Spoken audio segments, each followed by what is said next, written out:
Think உலகத்தில் நடக்கிற காரியங்கள் எல்லாத்தையும் பார்க்குறப்ப நமக்கு இருக்கிற ஒரே நம்பிக்கை ஆண்டவருடைய வருகையில் எல்லாவற்றையும் ஆண்டவர் சரி கட்டுவார் என்கிற ஒரே காரியம் இல்லையா. நல்ல வார்த்தைகளுக்காக கர்த்தருக்கு நன்றி. தொடர்ந்து கூட இன்றைக்கு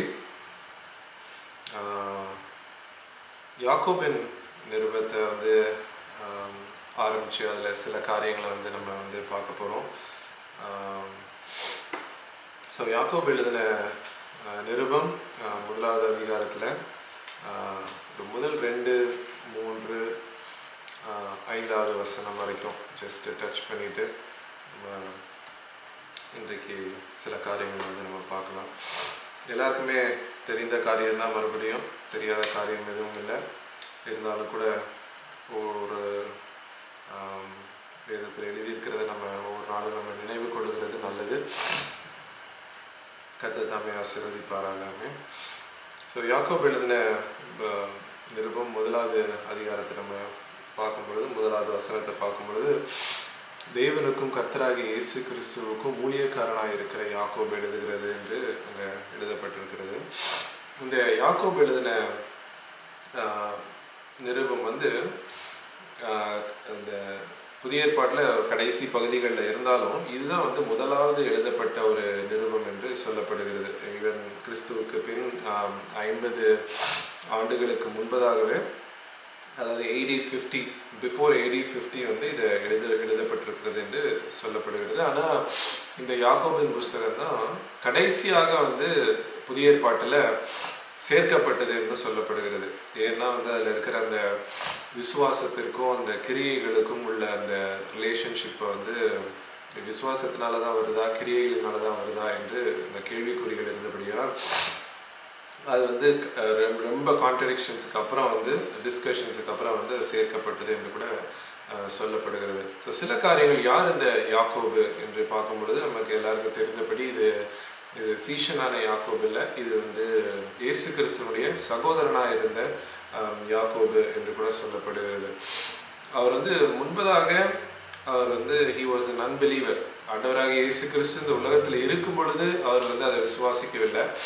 ஆனால் ஆண்டவராக இயேசு கிறிஸ்து அவர் உயிர்த்தெழுந்த பின்பதாக யாக்கோபு இயேசு கிறிஸ்துவை விசுவாசித்து அவர் அங்கே முதல் நூற்றாண்டு சபையில் அவர் ஒரு பில்லராக இருக்கிறத நம்ம பார்க்குறோம். ஒரு மூத்த ஒரு ஊழியக்காரனாக இருக்கிறத நம்ம பார்க்க முடியும். அது அப்போஸ்தலர் எழுதின நடவடிக்கைகள் 15வது அதிகாரத்துலலாம் பார்க்கும்பொழுது எங்கள் யாக்கோபு முக்கியமான ஒரு இடத்துல இருக்கிறத நம்ம பார்க்க முடியும்.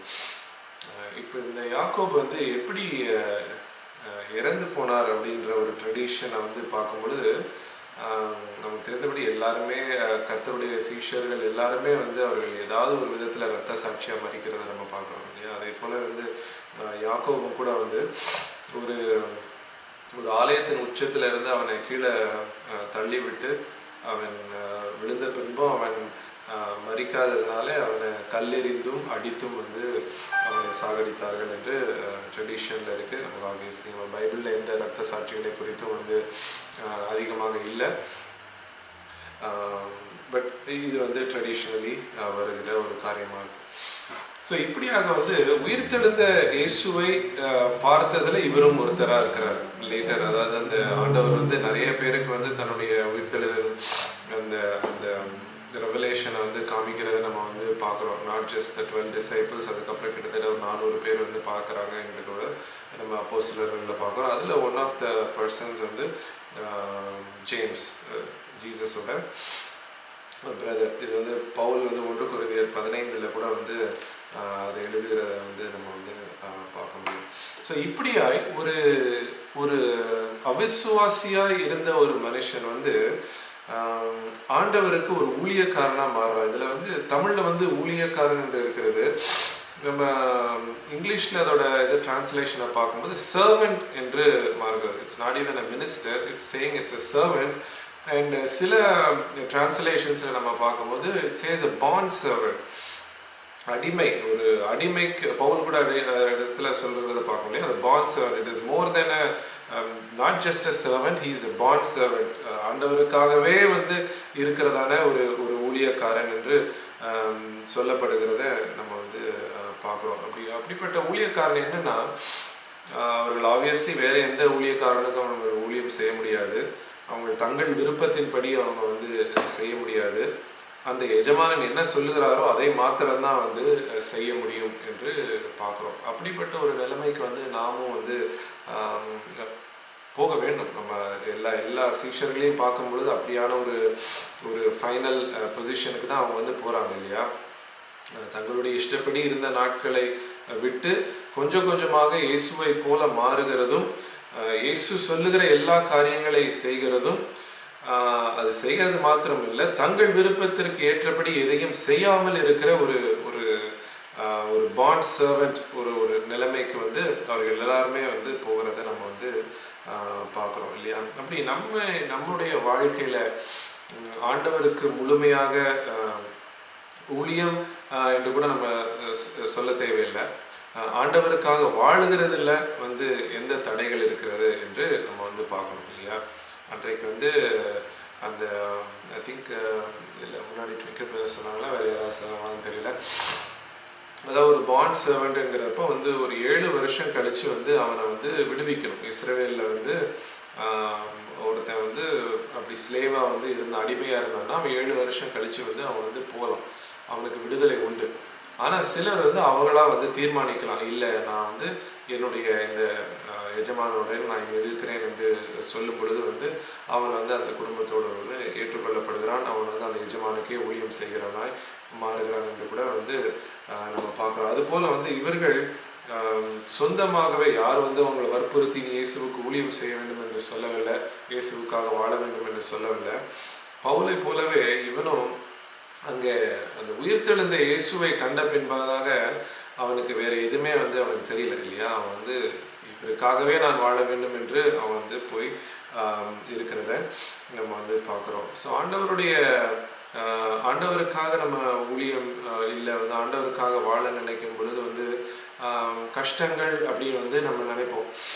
இன்னைக்கு காலையில் ஜேஎஃப்எம் சர்ச்சில் கூட பாஸ்டர் அஸ்வின் சொல்லும்போது வந்து சொன்னாங்க, சிலர் வந்து அவர்கிட்ட சொல்லும்போது சொல்கிறாங்க, ஆண்டவர் எனக்கு பெரிய சிலுவை எனக்கு கொடுத்துட்டாரு எனக்கு தூக்கிட்டு போகிறதுக்கு அப்படின்னு வந்து சிலர் சொல்லுவாங்க. அப்படின்னு சில நேரத்தில் நமக்கு அப்படி தான் இருக்கு இல்லையா, நம்ம பெரிய சிலுவை நம்ம சுமந்துட்டு போகிறது போல் வந்து நமக்கு வந்து இருக்கும். ஆனால் ஆண்டவர் சொல்கிறாரு, வருத்தப்பட்ட பாரம் சொல்கிறவர்களே நீங்கள் எல்லாரும் என்னிடத்துல வரணும், மத்தேயுவில் இருக்கு இல்லையா, நான் உங்களுக்கு இளைப்பாறுதலை தருவேன் என்றெல்லாம் சொல்லிட்டு ஆண்டவர் சொல்கிறார், என்னுடைய சுமை வந்து லகுவானது என்று ஆண்டவர் சொல்லுகிறத அதை பார்க்கணும். அதை அண்டர்ஸ்டாண்ட் பண்ணுறதுக்கும் அதை புரிஞ்சு கொள்கிறதுக்குமே வந்து it is still taking me, I'm still not able to understand. ஆண்டவருடைய சுமை வந்து உங்களுடைய சுமையை முழுக்க இறக்கி வச்சுட்டு நீங்கள் என்னுடைய சுமையை எடுத்துக்கோங்க, என்னுடைய சுமை மிகவும் லகுவானது என்று ஆண்டவர் சொல்லுகிறதான அருமையான காரியத்தை அங்கே வந்து பார்க்குறோம். ஸோ அப்படிப்பட்ட ஒரு ஒரு சூழ்நிலைக்கும் ஒரு ஒரு ஒரு மன நிலைமைக்கு வந்து நம்ம வந்து எப்போ வந்து போக போகிறோம் இல்லையா. when everything else means nothing but only the things of God means everything to us அப்படிங்கிற ஒரு நிலைமைக்கு அப்படின்னு எல்லாருமே வந்திருக்கிறோமா அப்படிங்கிறத வந்து நாமே வந்து கேள்வி கேட்டு அந்த நிலைமைக்கு வந்து நம்ம போகிறதுக்கு நம்ம முயற்சிகளை எடுக்க வேண்டும் இல்லையா. ஸோ அது போல் வந்து இவன் வந்து தாமாகவே அங்கே ஆண்டவருடைய ஒரு ஒரு ஊழியக்காரன் என்று அடிமை இல்லை ஊழியக்காரன் என்று சொல்லி அவனை அங்கே அறிமுகப்படுத்துகிறத அங்கே பார்க்குறோம் இல்லையா. இங்கே அடுத்ததாக வந்து யாருக்காக எழுதப்படுகிறது, அந்த 12 கோத்திரங்கள் அவர்கள் எல்லாம் வந்து சிதறடித்து படப்படுகிறார்கள். இது என்ன பேக்ரவுண்டில் இல்லை என்ன சூழ்நிலையில் இந்த யாக்கோபு நிருபம் எழுதப்படுகிறதுனா, ஸ்தேவான் வந்து இரத்த சாட்சியாக மரித்த அந்த காலகட்டங்களில் வந்து எழுதப்படுகிறது. எல்லாரும் வந்து யாரெல்லாம் இயேசு கிறிஸ்துவை ஏற்றுக்கொள்கிறார்களோ அவர்களுக்கு எல்லாருக்கும் வந்து பர்சிக்யூஷன் இல்லையா, பயங்கரமான எதிர்ப்புகள் கொடுமைகள் அவர்களுக்கு எதிராக நடக்குது. அதனால் வந்து எல்லாரும் வந்து எருசலேமை விட்டு சிதறடிக்கப்படுகிறார்கள், வெவ்வேறு இடங்களுக்கு வந்து போகிறத வந்து பார்க்குறோம். மைனர் ஏஷியா, நார்த்தில் எல்லா இடங்கள்லையும் வந்து அவர்கள் சிதறடிக்கப்படுகிறத பார்க்குறோம். ஸோ இப்படியாய் சிதறடிக்கப்பட்டவர்களுக்காக வந்து அங்கே யாக்கோபு வந்து ஒரு அருமையான ஒரு நிருபத்தை இங்கே எழுதுகிறத நம்ம பார்க்குறோம்.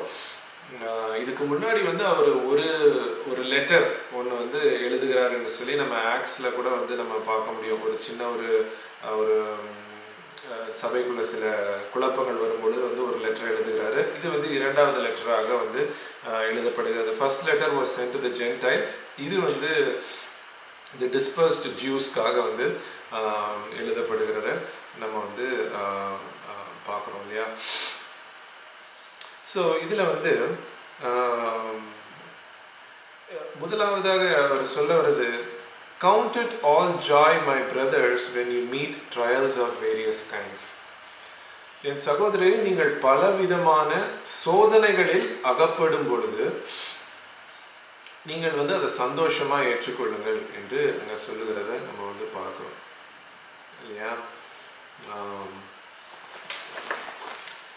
என் சகோதரரே, நீங்கள் பலவிதமான சோதனைகளில் அகப்படும் பொழுது உங்கள் விசுவாசத்தின் பரீட்சையானது பொறுமையை உண்டாக்கும் என்று அறிந்து அதை மிகுந்த சந்தோஷமாக எண்ணுங்கள் என்று சொல்லப்படுகிறத நம்ம வந்து இங்க பார்க்க முடியுது இல்லையா.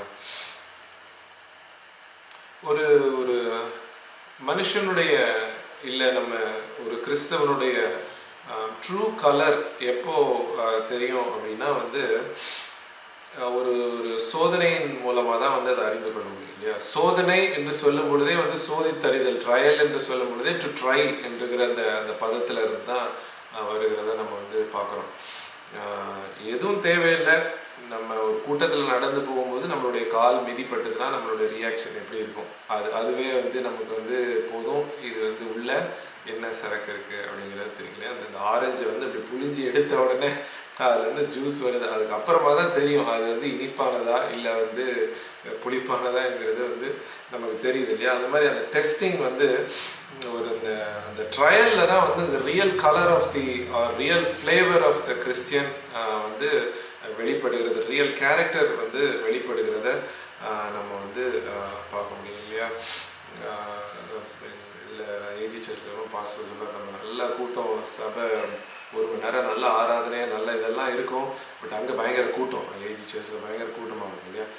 அப்படி வெளியே போகும்போது யாராவது ஒருத்தன் அப்படி இடித்தானா, யாராவது ஒருத்தன் காலை மிதிச்சானா நமக்கு வந்து அப்படி கோவம் பயங்கரமாக வந்து வந்துடும். அந்த அளவுக்கு தான் நமக்கு நம்மளுடைய கெப்பாசிட்டி, கேரக்டர் கெப்பாசிட்டி வந்து இருக்குது என்று கூட அவங்க வேடிக்கையாக சொல்லுகிறத வந்து ஞாபகம் வருது.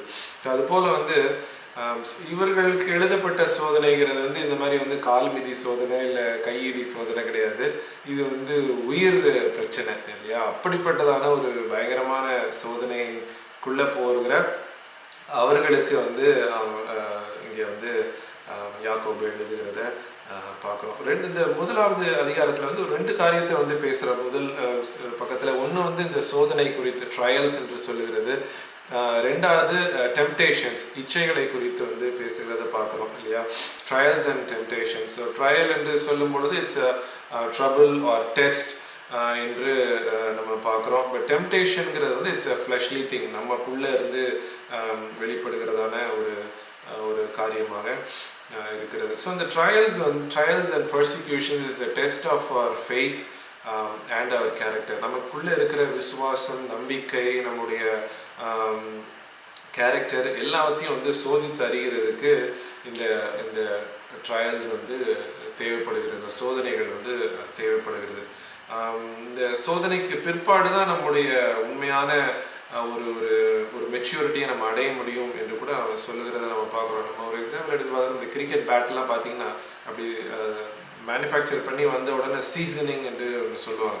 அது நல்ல ஒரு ஆயிலெல்லாம் ஏதோ தடவி அந்த பாலை வச்சு அப்படி அடிச்சுக்கிட்டே இருப்பாங்க. அப்படி அடிக்கும்போது அது வந்து அப்படி ஸ்ட்ராங் ஆகும் என்று சொல்லுவாங்க, சீசனிங் என்று சொல்லுகிறத நம்ம பார்க்கணும். அதுபோல் வந்து நம்முடைய கேரக்டர், நம்முடைய கிறிஸ்டியன் லைஃப் வந்து சீசன் ஆகணும், நல்லா வந்து ஒரு முதிர்ச்சி நிலைமைக்கு வரணும் அப்படின்னா சோதனைகள் கண்டிப்பாக தேவை என்று இங்கே வந்து யாக்கோபு சொல்லுகிறத பார்க்குறோம். இவர் சொல்லுகிற வார்த்தையே வந்து when you meet trials of various kinds, whenever you meet the trials of various kinds, நீங்கள் பலவிதமான சோதனைகள் அகப்படும் போது என்று சொல்லும்போது ஒரு கமெண்ட்ரியில் பார்க்கும்போது சொல்கிறாங்க, அது வந்து ஒரு இஃப் கிளாஸே கிடையாது. அப்படின்னா வந்து நீங்கள் கண்டிப்பாக ஒரு கிறிஸ்துவ வாழ்க்கையில் இருக்கும் பொழுது சோதனைகள் கண்டிப்பாக வந்தே தீரும் என்று அவங்க எழுதுகிறத நம்ம வந்து பார்க்க முடியுது. இருந்தாலும் நமக்கு இந்த நாட்களிலே வந்து அவர்களுக்கு ஏற்பட்ட சோதனைகள் வருகிறதில்லை.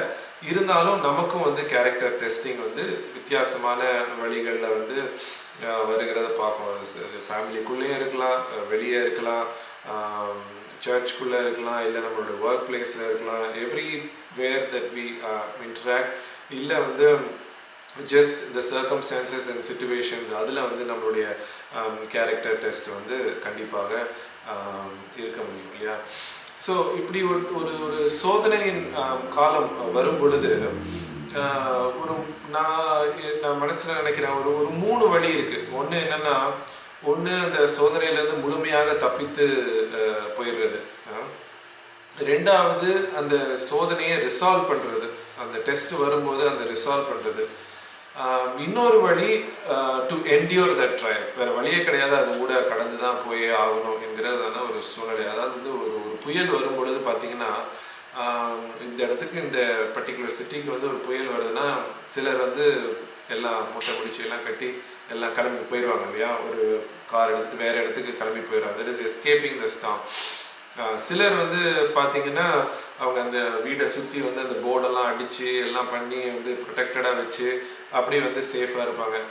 சிலருக்கு வேறு வழியே கிடையாது, அண்டர் கிரவுண்டில் போய் ஏதாவது டப்பில் எதாவது படுத்துட்டு அப்படியே அமைதியாக வந்து புயல் போகிற வரைக்கும் அப்படியே காத்திருக்கிறது. அது ஒரு வழி என்று கூட நம்ம பார்க்கலாம். இப்படியாக வந்து சோதனையின் மூலமாக போகிறதுக்கு இப்படி 3 விதமான ஒரு வழிகள் இருக்கிறது. ஆனால் இங்கே நம்ம எப்பொழுதுமே வந்து சோதனை வரும் பொழுது ஆண்டவரிடத்துல நம்ம இடத்துல என்ன கேட்போம், எப்படியாவது வந்து விலகி போயிடணும்னு தான் வந்து நம்ம கேட்போம், இல்லை நம்ம தப்பிச்சு போயிடணும்னு கேட்போம். பட் வந்து யாக்கோபு சொல்லுகிற பொழுது வந்து கவுண்ட் இட் ஆல் ஜாய், அதாவது இப்படிப்பட்ட சோதனைகள் உங்களுக்கு வரும் பொழுது அதை நீங்கள் சந்தோஷமாக ஏற்றுக்கொள்ளுங்கள் என்று சொல்லுகிறார். It's an opportunity for being joyful என்று கூட சொல்லலாம். பட் நம்மளோட ரியாக்ஷன் எப்பயுமே வந்து எப்படி இருக்குன்னா, முதல்ல எடுத்த உடனே ஏன் ஆண்டவரே அப்படின்னு தான் ஒரு கேள்வி வரும் இல்லையா. ஒரு சோதனைன்னு வரும்பொழுது வந்து ஏன் ஆண்டவரே வந்து வரும். அதுக்கு அடுத்த கேள்வி வந்து ஏன் ஆண்டவரே இந்த சோதனை எனக்கு வரணும் அப்படின்னு கேட்போம் இல்லையா. அப்புறம் இன்னொரு விதமாக கேட்டோம் அப்படின்னா வந்து ஏன் ஆண்டவரே இந்த சோதனை எனக்கு வரணும் என்று கேட்போம் இல்லையா. இப்படி தான் வந்து நம்முடைய கேள்விகள் இருக்கிறத நம்ம வந்து பார்க்க முடியும். ஆனால் யாக்கோபு சொல்றான், consider it pure Joy. I mean again அவங்க லெவல் ஆஃப் பர்சிக்யூஷன் நம்ம வந்து சந்திக்கவே இல்லை இல்லையா. பட் அப்படிப்பட்டவர்களுக்கே அவர் வந்து நீங்கள் வந்து இதை சந்தோஷமாக எண்ணுங்கள் என்று சொல்லும் பொழுது வந்து நமக்கு வருகிற பாடுகள்லாம் வந்து எதுவுமே இல்லைன்னு தான் நான் நினைக்கிறேன். அதுலேயும் வந்து ஆண்டவருடைய சந்தோஷத்தை எப்படி வந்து தெரிந்து கொள்ள வேண்டும் என்று நம்ம வந்து பார்க்கணும் இல்லையா. நம்ம ஒரு 2 வாரத்துக்கு முன்னாடி கூட பார்த்தோம், ரிஜாய்சிங் இன் தி லார்ட் ஆல்வேஸ் இல்லையா. எப்பொழுதும் கர்த்தருக்குள்ள சந்தோஷமாயிருங்கள் என்று அந்த வார்த்தைகளை வந்து நம்ம கேட்டோம். எப்படி வந்து சந்தோஷமாக இருக்குது. அகேன் நம்ம போன தடவை பார்த்த மாதிரியே being joyful is an attitude just that we must develop rather than it is not just a feeling. அதாவது வந்து நம்ம சில நல்ல காரியங்கள் நமக்கு நடக்கும் பொழுது நம்ம வாழ்க்கையில் வந்து சந்தோஷமாக இருப்போம். அப்படிப்பட்ட ஒரு சந்தோஷம் இல்லை, இது வந்து கர்த்தருக்கு உள்ளே மகிழ்ச்சியாக இருக்கிறதான ஒரு சூழ்நிலையாக இருக்குது. It is a joy that we must develop based on the hope and faith that we have in Jesus இல்லையா. அப்படிதான் வந்து நம்ம இந்த சந்தோஷத்தை இந்த கர்த்தருக்குள்ளே இருக்கிற சந்தோஷம் வந்து அது தனியாக நிற்கிறது இல்லை, எல்லா எமோஷன்ஸையும் சேர்த்து தான் வந்து அது நிற்கிது. நமக்கு சாரோவான சிச்சுவேஷன்ஸ் இருக்குது, டியர்ஸ் இருக்குது, மோர்னிங் இருக்குது, ஆங்ஸைட்டிஸ் இருக்குது. இதற்கு மத்தியில் ஆண்டவருக்குள்ளே வந்து சந்தோஷமாக இருக்கிறது. It is something that we have to develop. அப்படிப்பட்டதாக வந்து இருக்கிறத நம்ம பார்க்க முடியும். ஸோ ஆண்டவர் இதுக்கு முன்பதாக நமக்கு செய்தவற்றை remembering what God has done in the past and remaining in hope that God will do it again. அப்படிப்பட்டதான ஒரு சூழ்நிலையில தான் நம்ம வந்து சந்தோஷமாக இருக்க முடியும் என்று பார்க்க முடியும். ஸோ அவர் என்ன சொல்றாரு, ஃபெய்த் வந்து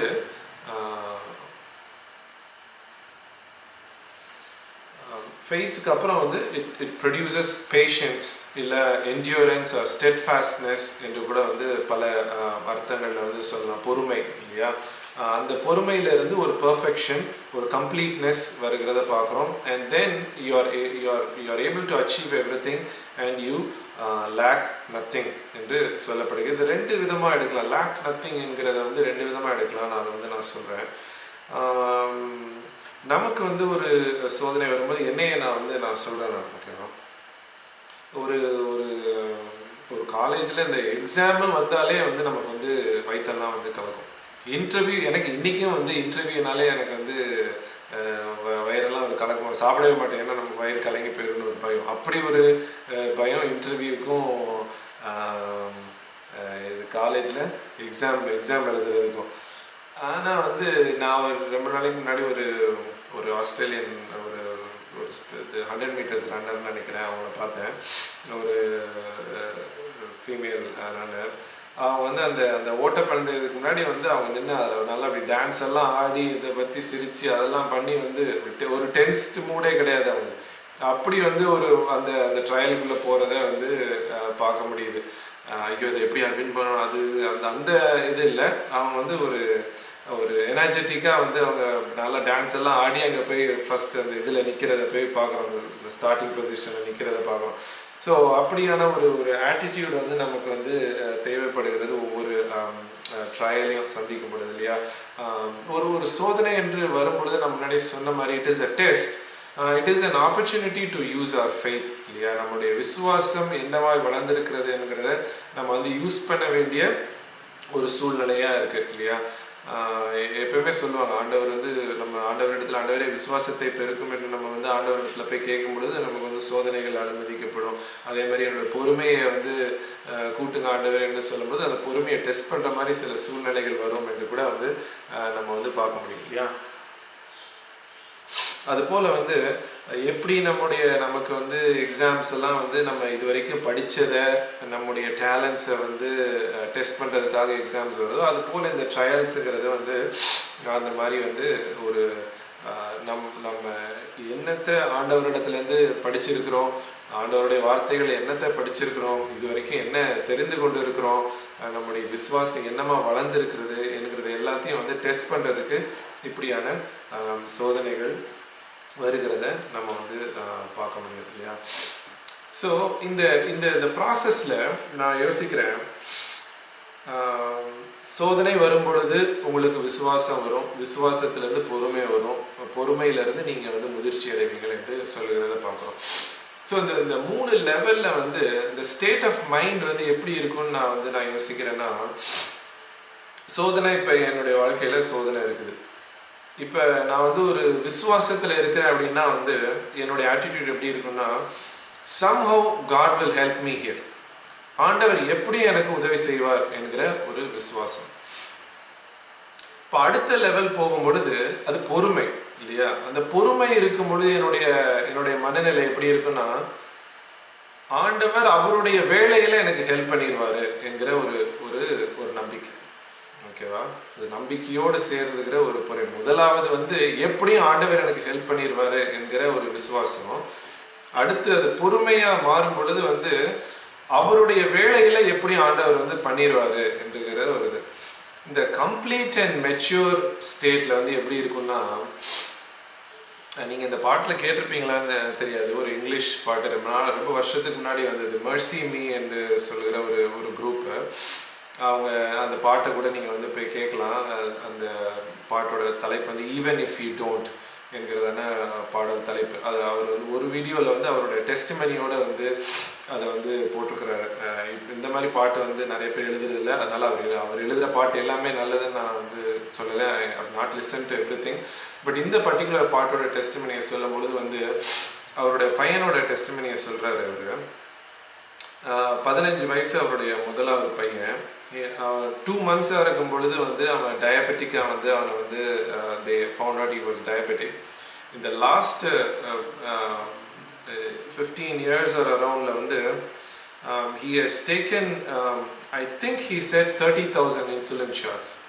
Every time அவன் வந்து சாப்பிடும்போது ஒரு ஷாட் எடுக்கணும், அந்த அளவுக்கான ஒரு இது. ஸோ அப்போதான் வந்து ஒரு சூழ்நிலை வந்து இந்த பாட்டை வந்து எழுதுறாரு. ஆண்டவரே, நீங்கள் எப்படி என்னைய வந்து நீங்கள் சேவ் பண்ண முடியும். I know you can do it, I know you can save me, but even if you don't, I will still worship you, I will still hope on you அப்படின்னு சொல்லி அது ரொம்ப அழகான ஒரு பாட்டு. மர்சி மீ நீங்கள் கூட வந்து கேட்டு பார்க்கலாம். அந்த ஈவன் இஃப் யூ டோன்ட் அது பாடும்பொழுதே வந்து நமக்கு வந்து ரொம்ப டச்சிங்காக இருக்கும். அது போல தான் வந்து ஷாத்ராக் மேஷாக் ஆபேத்நேகோ சொல்லுகிறத நம்ம வந்து பார்க்கணும் இல்லையா. ஆண்டவர் வந்து கண்டிப்பாக என்னை விடுவிப்பார், அப்படி விடுவிக்காமல் போனாலும் நாங்கள் வந்து இதை வந்து பண்ணுறதில்லை என்று சொல்லுகிறதான ஒரு கம்ப்ளீட் அண்ட் மெச்சூர் ஸ்டேட். அது வந்து நமக்கு வந்து கஷ்டம் தான் இல்லையா. ஆண்டவர் எப்படியும் பண்ணிடுவார் அப்படிங்கிற ஒரு விசுவாசம் நமக்கு எப்பயுமே இருக்கும். இப்போ நம்ம இருக்கிற ஒரு மெச்சூரிட்டி ஸ்டேட்டில் வந்து ஆண்டவர் அவருடைய வேலையில் எப்படியும் பண்ணிடுவார் என்று இருக்கும். ஆனால் வந்து ஆண்டவர் பண்ணனாலும் அப்படின்னு வந்து நம்ம அந்த லெவலுக்கு வர்றது வந்து கொஞ்சம் கஷ்டமான சூழ்நிலை தான் இல்லையா. பட் அப்படிப்பட்ட ஒரு இடத்துக்கு வந்து நம்ம வந்து வர வேண்டியது அவசியமாகவும் இருக்கிறது என்று கூட நம்ம வந்து பார்க்க முடியும் இல்லையா. அதை வந்து நீங்கள் கன்சிடர் இட் ஜாய், எப்படி வந்து அதை வந்து ஒரு சந்தோஷமாக நான் எடுத்துக்கொள்ள முடியும் என்று நம்ம பார்க்கும் பொழுது வந்து one of the reasons could be joy because of the knowledge of the outcome of the trial. அதாவது இந்த சோதனைக்கு பிற்பாடு நமக்கு என்ன நடக்கும் என்கிறதான ஒரு அறிவு நமக்கு இருக்கும் பொழுது நம்ம சந்தோஷமா இருக்க முடியும் இல்லையா. ஒரு மேட்சை வந்து இந்த கிரிக்கெட் மேட்ச்லாம் ஃபிக்ஸ் பண்ணுவாங்கள்ல, மேட்ச் ஃபிக்ஸிங்லாம் வந்து கேள்விப்பட்டிருக்கோம் இல்லையா. மேட்ச் ஃபிக்ஸிங் பண்ணிட்டாங்கன்னா என்ன அர்த்தம்னா, யார் ஜெயிக்க போகிறா யார் தோக்க போகிறான்னு மேட்சுக்கு முன்னாடியே அது வந்து ஃபிக்ஸ் ஆயிடுச்சுன்னு அர்த்தம் இல்லையா. அது போல் வந்து நம்முடைய மேட்ச் இல்லை நம்முடைய ட்ரையல் வந்து அது என்னையை பொறுத்த வரைக்கும் it is a fixed match தான். எப்படி ஃபிக்ஸ்டுன்னா வந்து ஆண்டவர் எப்படியும் நம்ம பக்கத்தில் தான் இருக்கிறாரு, ஆண்டவர் நமக்கு எதிராக இருக்கிறவர் இல்லை. அது நமக்கு தான் எப்பயும் வந்து அந்த சோதனைக்கு அப்புறம் வெற்றி வந்து வரும். அது கண்டிப்பாக சத்துருவுக்கான ஒரு வெற்றியாக இருக்க முடியாது. அது இந்த உலகிலையும் பின் உலகிலையோ வந்து அது நமக்கு தான் வந்து அது வந்து வெற்றியாக முடிகிறது. ஸோ நம்ம எவ்ரி சோதனைகள் இதெல்லாம் பேசுகிறது ஈஸி, எனக்கே கஷ்டம். ஒய்ஃப் பக்கத்துலேயே உட்காந்து பாதி நேரம் சிரிச்சுட்டு தான் இருக்கேன், நீங்கள் பேசுகிறதா அப்படின்னு வந்து இப்போ இருக்கிற மாதிரி இருக்கும். எனிவே எதனால படிக்க வேண்டியதாக இருக்குது. எத்தனை தடவை நம்ம படித்தாலும் வந்து கஷ்டம்னு வந்தால் வந்து தளர்ந்து தான் வந்து போகிறேன். அந்த மெர்சிமி அந்த பாட்டில் கூட அவர் சொல்லியிருப்பார், நான் வந்து ஸ்டேஜில் அப்பப்போ நான் வந்து ஸ்டேஜில் வந்து நின்று வந்து ப்ரோக்கன் ஹார்ட்டட் பீப்புளுக்கு வந்து it will be all right, God is good, God will save யூன்னு பாடிடுவேன்.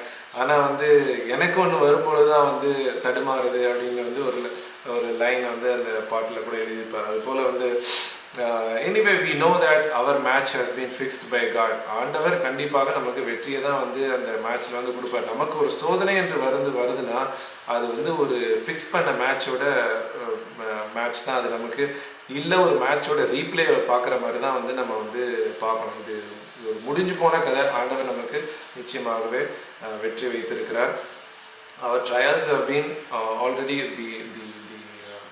not the trial, the outcome of the trial has already been fixed by God. அதனால் வந்து ஆண்டவர் மேலே பாரத்தை வைத்து அதை கடந்து போக வேண்டிய ஒரு நம்பிக்கையும் பொறுமையும் ஒரு மெச்சூர் ஸ்டேட்டும் வந்து நமக்கு வர வேண்டுமா இருக்குது. ஸோ இது பவுலை பார்க்கும்பொழுது கூட வந்து நம்ம பார்க்குறோம் அவனுடைய அந்த டோட்டல் டிரான்ஸ்ஃபர்மேஷன். ஆண்டவரை உயிர்த்தெழுந்த இயேசுவை பார்த்த உடனே அவனுடைய சந்தோஷம், அவனுடைய கான்ஃபிடென்ஸ் எல்லாம் அதில் தான், வேற எதுவுமே கிடையாது. த்ரூ அவுட் இஸ் மினிஸ்ட்ரி அவன் வந்து அவ்வளோ கான்ஃபிடெண்ட்டாக வந்து அவன் இருந்ததுக்கான ஒரு காரணம் அப்படிப்பட்டதான ஒரு டிரான்ஸ்ஃபர்மேஷன் வந்து அவனுடைய வாழ்க்கையில் வருகிறது பார்க்குறோம். என்ன துன்பம் வந்தாலும் வந்து அதில் வந்து ஒரு சந்தோஷமாக இருக்கிற போதும் என்று சொல்லி ஒரு மனது வந்து இருக்கிறத பார்க்குறோம். அதில் அவருக்கு இருந்த இன்னொரு நம்பிக்கை வந்து ரோமர் 8:17-18 நம்ம பார்க்கும் பொழுது வந்து இங்கே உலகத்தில் இருக்கிற பாடுகள் வரப்போகிற மகிமைக்கு ஒப்பானவைகள் அல்ல என்று சொல்லுகிறத நம்ம வந்து பார்க்குறோம் இல்லையா. ரோமர் 8:17-18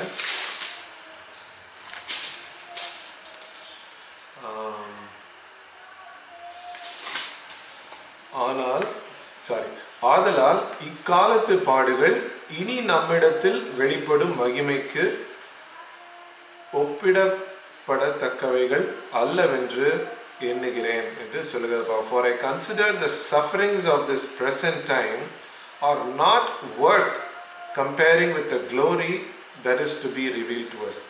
இக்காலத்து பாடுகளை வந்து அது வரப்போகிற மகிமைக்கு ஒரு ஈடே கிடையாது, அந்த அளவுக்கு வந்து வரப்போகிற மகிமை இருக்கிறது என்று சொல்லுகிறத நம்ம வந்து பார்க்குறோம். அதே போல் வந்து 2 கொரிந்தியர் 4:17 கூட நம்ம பார்க்கும் பொழுது வந்து 2 கொரிந்தியர் 4:17 யாராவது எடுத்தீங்கன்னா நீங்கள் வாசிக்கலாம். 2 கொரிந்தியர் 4:17. மேலும் ஏனெனில் 18 ஓகேவா, ஏனெனில் காணப்படுகிறவைகள் அதில் மேலும் காணப்படுகிறவைகள் அல்ல, காணப்படாதவைகளை நோக்கி இருக்கிற நமக்கு அதி சீக்கிரத்தில் நீங்கும் லேசான நம்முடைய உபத்திரவம் மிகவும் அதிகமான நித்திய கனமகிமையை உண்டாக்குகிறது என்று சொல்லுகிறத நம்ம வந்து பார்க்குறோம். இப்போ இருக்கிற சஃபரிங் இன்னும் நமக்கு வந்து ஒரு கனமகிமையை, நித்திய கனமகிமையை உண்டாக்குகிறது என்று சொல்லுகிறத பார்க்குறோம். இங்கிலீஷில் for this light momentary affliction is preparing for us an eternal weight of glory beyond all comparison. So இப்போ நம்ம படுகிற பாடுகள் வந்து நம்ம வந்து வரப்போகிற மகிமைக்கு ப்ரிப்பரேஷனாக வந்து அது இருக்கிறது என்று கூட அழகான வார்த்தைகள் வந்து அங்கே சொல்லப்படுகிறத நம்ம பார்க்குறோம். அதே போல் எபிரேயர் 2:10 கூட நம்ம வந்து பார்க்குறோம். It was the will of God to அதாவது ஆண்டவராக இயேசு கிறிஸ்து நம்முடைய விசுவாசத்தின் தகப்பனாய் இருக்கிறவர், ரட்சிப்பின் தகப்பனாய், மீட்பின் தகப்பனாய் இருக்கிற இயேசு கிறிஸ்துவையே வந்து அங்கே அவர் வந்து he was perfected through suffering என்று சொல்லப்படுகிறது நம்ம பார்க்குறோம். 2:10 எபிரேயர் 2:10 for it was fitting that he for whom and by whom all things exist in bringing many sons to glory should make the founder of their salvation perfect through suffering. தமிழை வாசிக்கிறேன். ஏனென்றால் தமக்காகவும் தம்மாலேயும் அது கூட தேவையில்லை, அவர்களுடைய ரட்சிப்பின் அதிபதியை உபத்திரவங்களினாலே பூரணப்படுத்துகிறது அவருக்கு ஏற்றதாயிருந்தது என்று எனக்கு இன்னும் வந்து இந்த வசனம் வந்து எனக்கு வந்து I couldn't understand or I couldn't wrap my mind around it.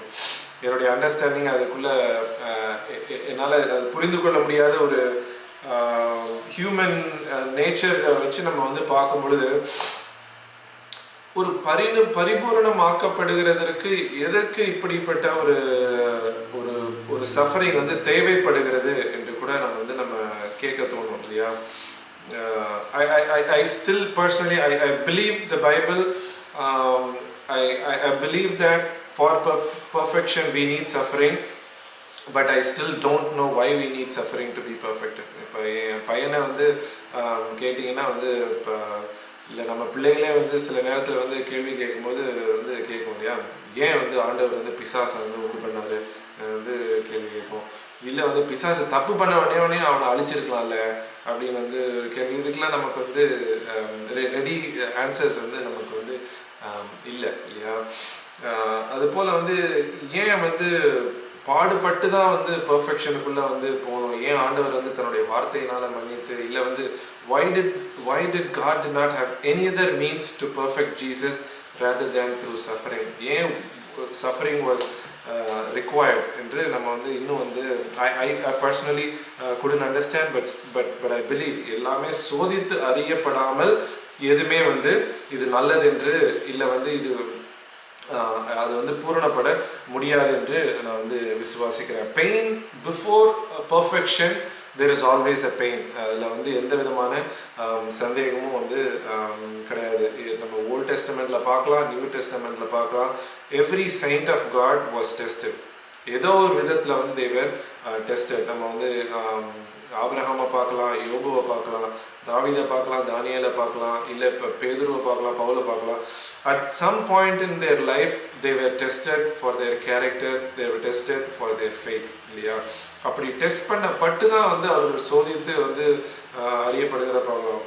Abraham தகப்பனாய் இருக்கிற விசுவாச தகப்பனாய் இருக்கிறவன ஆண்டவர் வந்து இப்பொழுது நான் அறிவேன், நீ என் மேலே வந்து நீ எனக்கு கீழ்ப்படிதல் உள்ளவனா இருக்கிற என்று வந்து ஆண்டவர் சொல்லுகிறத பார்க்குறான். கத்தியை ஓங்குனதுக்கு அப்புறம் வந்து ஆண்டவர் அந்த சர்டிஃபிகேட்டை அவனுக்கு it's not that God did not know what Abraham was going to two.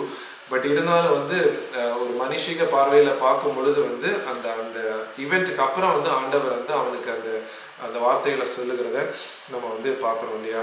So நம்முடைய வாழ்க்கையில் கூட வந்து ஒரு கேரக்டர் டெஸ்ட் வந்து ஒன்று வந்து spiritual character test which is a character towards God. அதுதான் நம்ம வந்து நம்ம இப்போ பார்க்குற ஃபெய்த் அண்ட் ஹோப் அண்ட் ஆண்டவர் மேலே வைத்திருக்கிற நம்பிக்கை குறித்ததான டெஸ்ட்டு. அடுத்து வந்து இன்னொரு கேரக்டர் டெஸ்ட் வந்து Christian character are fruits of the Holy Spirit, இல்லையா? ஸோ டுவர்ட்ஸ் அதர் பீப்புள் நம்முடைய கேரக்டர் என்னவா இருக்குது அதுக்கான ஒரு டெஸ்ட்டும் இருக்குது. அடுத்து வந்து கிரியைகளுக்கான ஒரு சோதனையும் இருக்கிறது, இல்லையா? 1 கொரிந்தியர் 3:13 கூட நம்ம பார்க்கும்பொழுது வந்து உங்களுடைய அந்த கிரியைகள் வந்து வைக்கப்பட்டிருக்கிறது, அது கடைசி நாளிலே வந்து சோதிக்கப்படும் என்று 1 கொரிந்தியர் 3:13 each one's work will become manifest for the day will disclose it because it will be revealed by the fire and the fire will test what sort of work each one has done.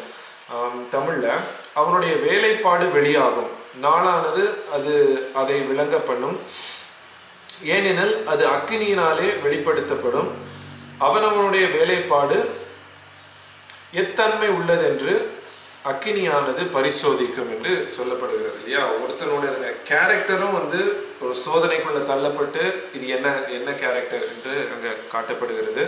அதே போல ஒருத்தனுடைய கிரியையும் அக்கினியினாலே அங்கே சோதிக்கப்படுகிறது என்று கூட நம்ம வந்து பார்க்க முடியும். ஸோ ஒரு சோதனை என்று வருகிறப்போ வந்து it is an opportunity for us to believe in God, an opportunity for us to be joyful in God.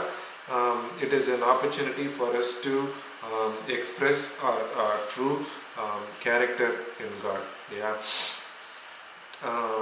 Lacking so இப்படிப்பட்ட ஒரு என்டியூரன்ஸ் அண்ட் பர்ஃபெக்ஷன், அதாவது பொறுமை வந்து நமக்குள்ள வரும் பொழுது ஆண்டவர் எதுக்காக அப்படி பண்ணுறாரு வந்து ரொம்ப ப்ராக்டிக்கலாக நம்ம யோசிச்சு பார்த்தோம் அப்படின்னா வந்து நம்ம வந்து ஒரு மேரத்தான் ரன்னிங்லாம் வந்து ஓட போகிறோம் அப்படின்னா வந்து அதுக்கு ஃபர்ஸ்ட் ஆஃப் ஆல் ப்ராக்டிஸ் வந்து ஒரு ட்ரெட்மில்ல வந்து ஓடி பழகணும், இல்லையா? 10 நிமிஷம் ஓடணும், 15 நிமிஷம் ஓடணும், 20 ஆக்கணும், அடுத்து அரை மணி நேரம் ஓடணும், 1 மணி நேரம் ஓடணும். மேரத்தான் வந்து அவர் கணக்கில் ஓடணும், அப்போ தான் வந்து அத்தனை மைல்களை வந்து கடக்க முடியும். I think 2.3 hours 2.5 hours something 2.5 மணி நேரமாக அந்த மேரத்தான் வந்து ஓடுவாங்கன்னு நினைக்கிறேன். அப்படிப்பட்ட ஒரு ஓட்டத்தை ஓடுகிறதுக்கு வந்து நமக்கு வந்து சின்ன சின்ன சோதனைகள் வந்து ஒவ்வொரு நாளும் வந்து தேவைப்படுகிறது, இல்லையா? ஸோ ஒரு அந்த அந்த பொறுமையும் அந்த பர்ஃபெக்ஷனையும் வந்து நம்ம ஸ்டேட்டை வந்து நம்ம அடையும் பொழுது தான் வந்து we won't give up easily. அதுக்கு தான் ஆண்டவர் சின்ன சின்ன சோதனைகளை கொடுத்து வந்து நம்மளை வந்து ப்ரிப்பேர் பண்ணுறதை நம்ம வந்து பார்க்குறோம். இதில் உலக பழமொழியில் கூட சொல்லுவாங்க, practice makes a man perfect என்று சொல்லுவாங்க, இல்லையா? ஸோ ஒரு காரியத்தில் வந்து அதை ப்ராக்டிஸ் பண்ணி அந்த சோதனைகள் வெளியே நம்ம வந்து டெஸ்ட் எடுக்கும் பொழுது தான் வந்து வி பிகம் பர்ஃபெக்ட். ஒரு தாயானவள் வந்து ஒரு பிரசவ வேதனையை வந்து சந்திக்கும் பொழுது வந்து அது வேதனை என்று தெரிந்தாலும் அந்த வேதனைக்குள்ள போகிற எதுக்குன்னா அதுக்கு பின்பதாக போகிற அந்த பிள்ளையினுடைய ஒரு சந்தோஷத்திற்காக, இல்லையா? அந்த அப்படியா வந்து she is enduring that pain because she knows that after that there will be a joy, she is going to have a baby. அதே போல தான் இயேசு கிறிஸ்துவை பற்றி சொல்லும் பொழுதும் வந்து எபிரேயர்ல தான் இருக்குன்னு நினைக்கிறேன். He endured the cross without trying to escape it, இல்லையா? ஆண்டவர் வந்து அந்த கெத்செமனே தோட்டத்தில் வந்து ஆண்டவரே இது என்னை விட்டு எடுக்கப்படுமானால் எடுத்துக்கொள்ளும் என்று அவர் வந்து அந்த ஜெபத்தை செய்தாலும் அவர் முற்றிலுமாக அந்த சிலுவையின் பாடுகளை சந்திக்கிறதற்கு தன்னைத்தானே ஒப்பு கொடுக்கிறத நம்ம வந்து பார்க்குறோம், இல்லையா? ஏன்னா வந்து அவருக்கு முன்பதாக வைக்கப்பட்டிருக்கிற மகிமையின் நிமித்தம் என்று கூட வந்து இன்னொரு இடத்துல வந்து சொல்லப்படுகிறது. So for achieving the perfect glorification and for the benefit of us, நமக்கு நம்முடைய வாழ்க்கை நல்லதாக இருக்க வேண்டும் என்கிறதற்காகவும் அவருடைய மகிமை அங்கே வந்து வெளிப்படுகிறதற்காகவும் வந்து ஆண்டவர் வந்து அவர் மகிமைப்படுத்தப்பட வேண்டும் என்கிறதற்காகவும் வந்து ஆண்டவர் அப்படிப்பட்ட சிலுவை பாடுகளுக்கு கூடாய் அங்கே கடந்து போகிறத நம்ம வந்து பார்க்குறோம். அதனால் வந்து நாமும் வந்து சில நேரத்தில் வந்து நமக்கு கேரக்டர் டெஸ்ட்டு, நம்மளுடைய ஒர்க்ஸில் டெஸ்ட்டு வரும்பொழுது வந்து ஒரு அந்த ரெண்டு கேரக்டர்ஸ் ஒன்று ஆண்டவருக்கு நேராக நம்ம வைத்திருக்கிற அந்த ஹோப் அண்ட் ஃபெய்த்துக்கான டெஸ்ட்டு, இன்னொரு டெஸ்ட் வந்து நம்மளுடைய ஃப்ரூட்ஸ்க்கான டெஸ்ட்டு, இன்னொன்று நம்மளுடைய கிரிகளுக்கான டெஸ்ட். இந்த 3 டெஸ்ட்லேயும் வந்து நம்ம வந்து at every level of the test, நம்ம ஃபஸ்ட் கிரேட்லேருந்து 12th கிரேட் வரைக்கும் வந்து போகிறோம்.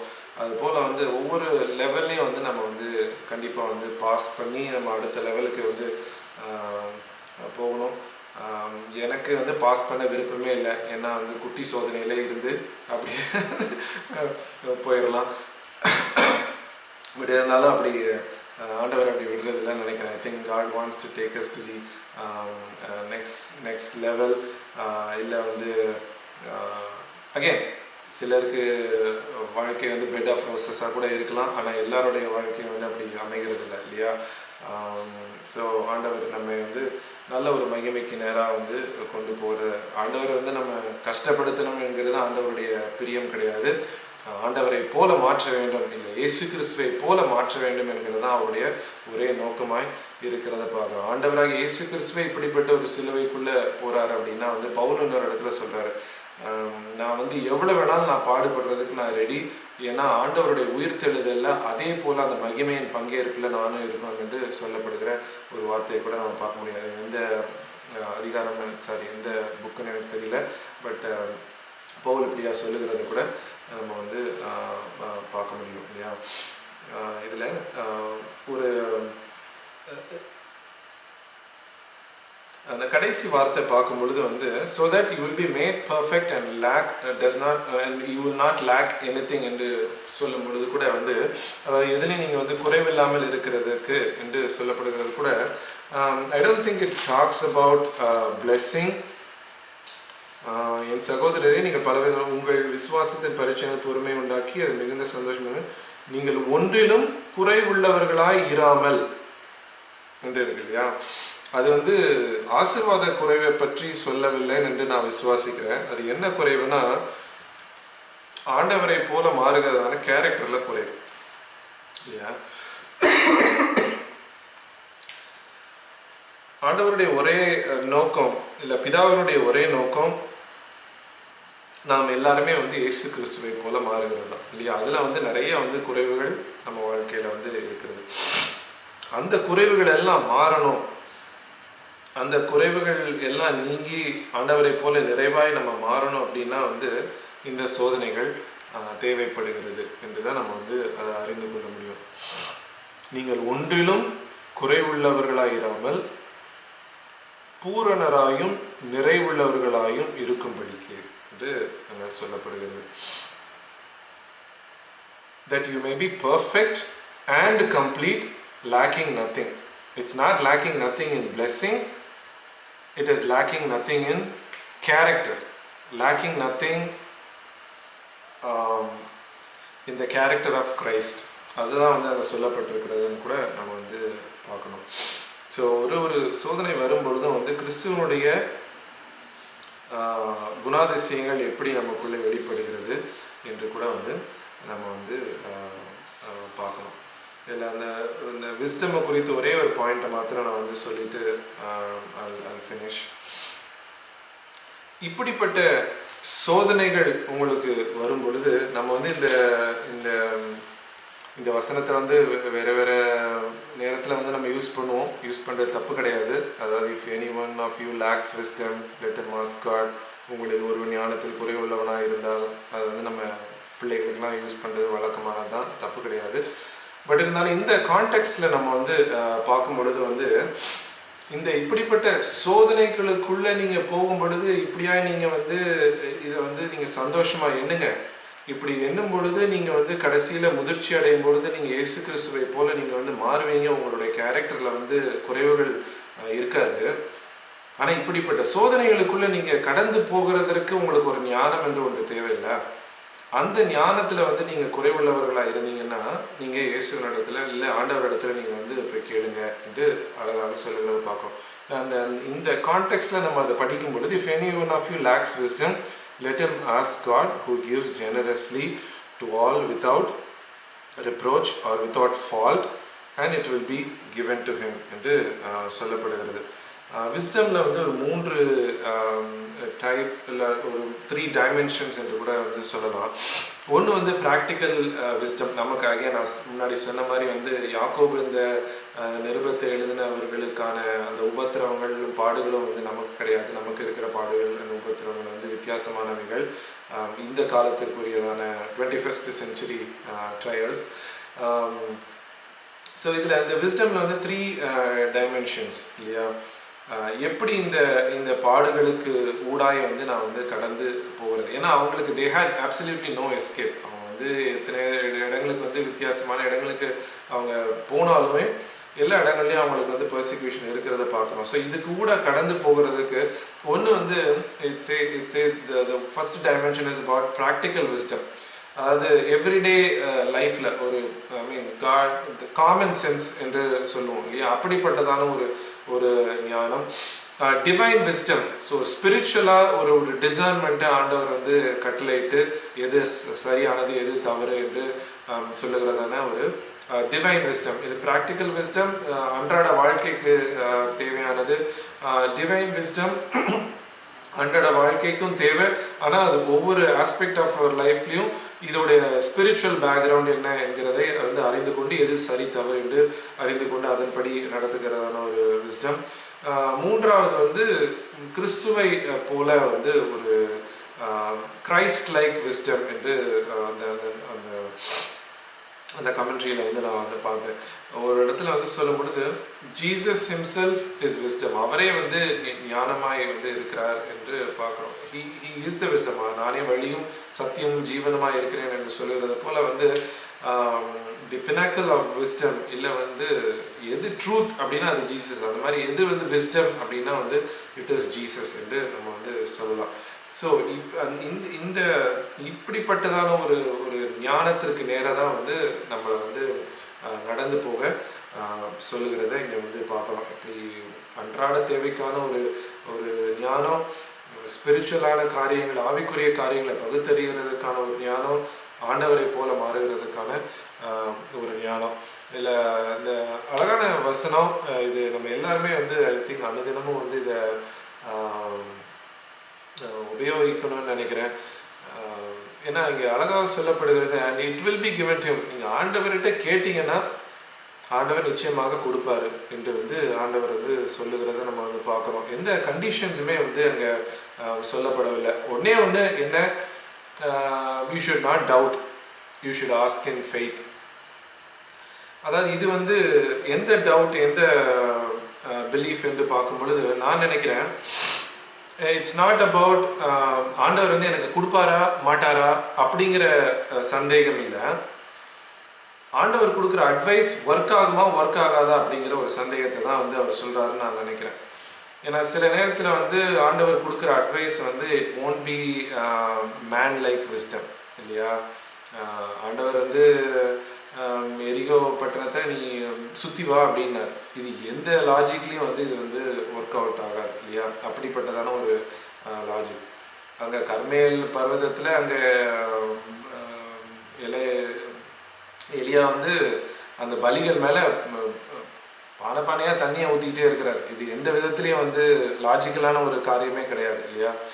ஸோ ஆண்டவருடைய சில வழிகள் வந்து it won't be logical or rational in terms of man's wisdom. அது வந்து it will be totally different. அதை வந்து நம்ம வந்து டவுட் பண்ணக்கூடாது என்று தான் வந்து இங்கே வந்து சொல்லுது. நம்ம வந்து அதை நம்ம அதை செயல்படுத்த மாட்டோம், அதில் நமக்கு டவுட் இருக்குன்னா அப்புறம் ஆண்டவர் வந்து கொடுத்து வந்து என்ன வேஸ்ட் இல்லையா. இப்போ நமக்கே வந்து இப்போ நான் வந்து ஒரு பிரிங்கர்கிட்ட வந்து ஒரு அட்வைஸ் கேட்க நான் போகிறேன்னு வச்சுக்கோங்க, பிரதர் நான் இதுக்கு நான் என்ன பண்ணுறது அப்படின்னு. இப்போ வந்து நான் அந்த அட்வைஸ் வந்து அவர் எனக்கு சொல்கிறாருன்னு வச்சுக்கோங்க. இதை வாங்கலாமா வேண்டாமான்னு ஏதோ ஒரு அட்வைஸை கேட்குறேன். அப்போ அவர் வந்து சொல்கிறாரு ஓகே இதை வாங்குங்க. நான் போய் வேற ஒன்று வாங்கினேன்னா அது அவருக்கு இன்சல்ட் இல்லை, அது அவருக்கு இன்சல்ட் ப்ளஸ் அவருக்கு ஒரு அவமானத்தை உண்டு பண்ணுறாரு இல்லையா. அந்த மாதிரி வந்து நம்ம ஆண்டவர் இடத்துல போய் நம்ம வந்து ஒரு ஆண்டவரே இல்லை நான் எப்படி ஆண்டவரே நடக்கிறது என்று நம்ம கேட்கும் பொழுது ஆண்டவர் சொல்கிறது ஒர்க் ஆகுமா ஒர்க் ஆகாதா அப்படின்னு வந்து நம்ம மனசில் வந்து டவுட் வந்து இருக்கக்கூடாது. அதுதான் வந்து அங்கே சொல்கிறத நம்ம பார்க்குறோம். அப்படிப்பட்ட ஒரு டவுட்டு இல்லாமல் இருந்ததுன்னா ஆண்டவர் வந்து கண்டிப்பாக அதற்கான ஞானத்தை நமக்கு தருவார். அதன்படி நம்ம நடக்கும் பொழுது கண்டிப்பாக அதில் வந்து நமக்கு ஒரு வெற்றி வரும் என்கிறதுல சந்தேகமே இல்லை. எப்படி அந்த ஞானம் வரும்? நம்ம வேதத்தை படிக்கும்போது வரும். ஐ திங்க் வித்தியாசமான வெவ்வேறு விதங்களில் வந்து நம்ம இடத்துல வந்து பேசுகிறார். டைரெக்டாக வந்து காதில் வந்து பேசுகிறதில்ல, வித்தியாசமான விதங்களில் ஆண்டவர் வந்து நமக்கு அந்த ஞானத்தை வந்து நமக்கு கற்றுக் கொடுக்குறார், நமக்கு சொல்லித் தருகிறார். ஸோ அப்படிப்பட்ட ஒரு ஒரு டவுட்லெஸ் ஃபெய்த் வந்து நமக்கு வந்து ஆண்டவரிடத்தில் இருக்கும் பொழுது இப்படியான சோதனைகளுக்கு கூட நம்ம நடந்து போகிறதுக்கும் வந்து ஆண்டவர் வந்து நல்ல விஸ்டம் வந்து நமக்கு வந்து கொடுப்பார் என்று கூட பார்க்க முடியும். இப்படி ஒரு ஒரு ஒரு என்டியூரன்ஸை, ஒரு பொறுமையை, ஒரு பர்ஃபெக்ஷன் வந்து நம்மளுடைய வாழ்க்கையில் வரும் பொழுது we won't give up easily for anything. ஆண்டவர் நமக்கென்று வச்சிருக்கிற காரியத்தை வந்து நம்ம கண்டிப்பாக வந்து போய் வந்து அடைவோம். இஸ்ரவேல் ஜனங்களை வந்து ஆண்டவர் எகிப்தில் வனாந்திரத்தின் வழியாக நடக்கும்போது ஒரே முறுமுறுத்தல் தான் இல்லையா. இது இல்லை அது இல்லை இதுன்னு அப்படியே வந்து ஆண்டவர் இடத்துல வந்து grumble and murmuring to God அப்படிப்பட்டதான ஒரு காரியம் நமக்கு இருக்காது. ஒரு பொறுமை நம்மளுடைய வாழ்க்கையில் இருக்கும். இல்லை ஆண்டவர் எப்படியும் இதை வந்து அவருடைய நேரத்தில் இதை செய்வார், இதன் ஊடாக வந்து நான் கடந்து போகிறேன், என்ன இதில் வந்து நான் கற்றுக்கணும், இதில் என்ன கேரக்டர் டெஸ்ட் வந்து நமக்கு நடக்குது என்கிறத வந்து நம்ம வந்து அறிந்து கொள்ளணும். இது வந்து நமக்கு பொறுமைக்கான சோதனையா இல்லை இது நம்முடைய விசுவாசத்திற்கான சோதனையா என்று அந்த கனிகள் எதுக்காக இந்த சோதனை வருகிறது என்கிறத நம்ம புரிஞ்சுக்கிட்டோம்னா மேபி வந்து அதுக்கேற்ற மாதிரி வந்து நம்ம ரியாக்ட் பண்ணுவோம்னு நான் வந்து நினைக்கிறேன். And then if we build that endurance and we become perfect, we won't fail God in front of others, in the sight of others. மற்றவர்களுக்கு முன்பதாக வந்து ஆண்டவரை நம்ம வந்து அவமானப்படுத்த மாட்டோம். நம்ம வெற்றியாய் நின்று என்று ஆண்டவருடைய நாமத்தை மகிமைப்படுத்துவோம். அதே நேரத்தில் வந்து நம்ம மேலே சார்ந்து இருக்கிறவர்களையும் we won't fail personally. இப்போ ஃபேமிலியாக இருக்கும்போது வந்து நம்ம ஒருத்தர் வந்து விசுவாசத்தில் வந்து கம்மியாக இருக்கும்போது வந்து when somebody else is dependent on us, அப்போ வந்து we won't fail them. அது கூட வந்து பார்க்க முடியும். அது 2 தீமோத்தேயு 4:7 வந்து சொல்கிறாரு, I finished my race and kept my faith என்று பவுல் சொல்லுகிறத நம்ம அதை பார்க்கலாம். அதுபோல் வந்து நம்முடைய என்டியூரன்ஸ் அண்ட் நம்முடைய ஓட்டம், நம்முடைய சோதனைகள் வந்து நம்முடைய விசுவாசம், நம்முடைய பொறுமை, நம்முடைய அந்த மெச்சூர் லெவல் வந்து டெத் பெட்டில் தான் முடியணும் என்று வந்து பவுல் சொல்லுகிறத பார்க்குறோம். அது வரைக்கும் வந்து பொறுமையோடு கூட நம்ம வந்து ஓட்டத்தை எந்த காரியங்கள் வந்தாலும் வந்து அதில் ஆண்டவருடைய ஞானத்தை பெற்றுக்கொண்டு அதன்படி நம்ம நடந்தோம்னா நிச்சயமாகவே நமக்கு வந்து வெற்றி வரும் என்று விசுவாசிக்கிறேன். வருகிற நாட்களில் தொடர்ந்து மற்ற வசனங்களும் என்ன சொல்லுகிறது என்று நம்ம பார்ப்போம். ஆண்டவர் தாமே வாழ்த்துக்களை ஆசீர்வதிப்பாராக.